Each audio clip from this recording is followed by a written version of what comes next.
Bharatiya Janata party के राष्ट्रीय प्रवक्ता गौरव भाटिया शनिवार को राजधानी लखनऊ पहुंचे। इस दौरान उन्होंने भाजपा प्रदेश कार्यालय में आयोजित प्रेस कॉन्फ्रेंस में कांग्रेस नेता राहुल गांधी पर जमकर हमला बोला। उन्होंने राहुल गांधी को डिफेक्टिव रॉकेट बताते हुए कहा कि राहुल गांधी नाम का रॉकेट कभी लॉन्च नहीं होगा। ये रॉकेट इसीलिए लॉन्च नहीं होता क्योंकि इस रॉकेट में ही प्रॉब्लम है। वहीं उन्होंने रायबरेली से राहुल गांधी के चुनाव लड़ने पर कहा कि अमेठी में स्मृति ईरानी के सामने पार्ट टाइम बालक क्या लड़ पाएंगे, इसीलिए वह भागकर रायबरेली सीट से चुनाव लड़ रहे हैं, जिसे हार के डर की वजह से सोनिया गांधी छोड़कर राज्यसभा चली गयी। जब सोनिया गांधी रायबरेली से नहीं जीत पाती तो राहुल गांधी क्या जीत पाएंगे। ऐसे में कांग्रेस अमेठी से तो हारेगी ही, साथ ही रायबरेली से भी हारेगी। इसके अलावा गौरव भाटिया ने कहा कि लोग कहते हैं धारा 370 हटा कर दिखाओ, हटा दिया। अब कहते हैं कि धारा 370 क्यों हटा दिया। फिर कहते थे कि मंदिर वहीं बनाएंगे लेकिन तारीख नहीं बताएंगे। हमने तारीख भी बताई और मंदिर भी वहीं बनाया, लेकिन लोग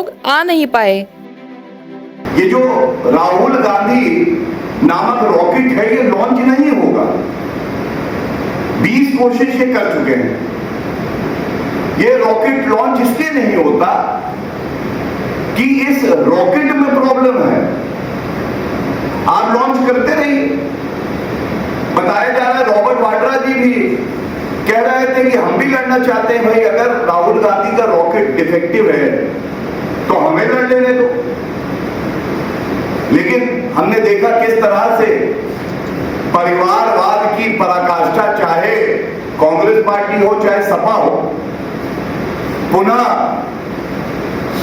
राहुल गांधी मैदान में कूदे। और इसी तरह से सपा पे भी अभी बात करेंगे, विस्तार से करेंगे, वहां पे भी परिवारवाद की पराकाष्ठा है। नामांकन भरा, बताते हैं राहुल गांधी थर-थर कांप रहे थे। वो हम भारत माता की जय की बात करते हैं, हमारी माँ भारत माता है। वो कह रहे थे मम्मी मम्मी भरना है पर्चा कि भरो कि ना भरो। उसके बाद शहजादे किसी सेफ सीट से अपना भाग्य आजमाई और हुआ क्या? वही हुआ। अमेठी में जाने की हिम्मत इसलिए नहीं थी क्योंकि आज भारत की राजनीति और उत्तर प्रदेश की राजनीति में जो नामदार है वो थर-थर कांपते हैं, और जो कामदार है हमारी नेत्री जिन पे हमें अभिमान है, स्मृति ईरानी जी, उन्होंने अमेठी में ही उपनाम गांधी, नकली गांधी को हराया था। अब एक मेहनती, कर्मठ, संवेदनशील, जनता के प्रति समर्पित हमारी नेत्री स्मृति ईरानी जी के सामने ये अपरिपक्व पार्ट टाइम बालक क्या खड़े होते। तो वो भाग के गए रायबरेली। अब रायबरेली सोनिया गांधी जी छोड़ के पहले ही राज्यसभा से संसद की सदस्य बनी। क्यों? उनको पता था वो रायबरेली भी हारेंगे। अब जब सोनिया गांधी जी हारेंगी तो राहुल गांधी जी क्या जितवाएंगे।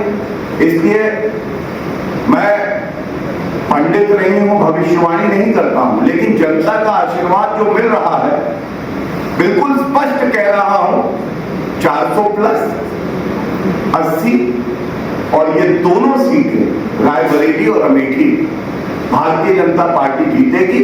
और राहुल गांधी वायनाड भी हारेंगे और रायबरेली भी हारेंगे।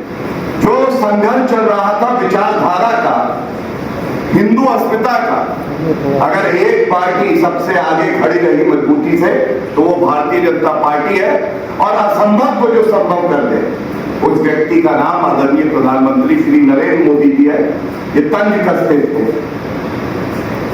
बाणों के प्रहार शब्दों से होते थे, कहते थे मंदिर वहीं बनाएंगे, तारीख नहीं बताएंगे।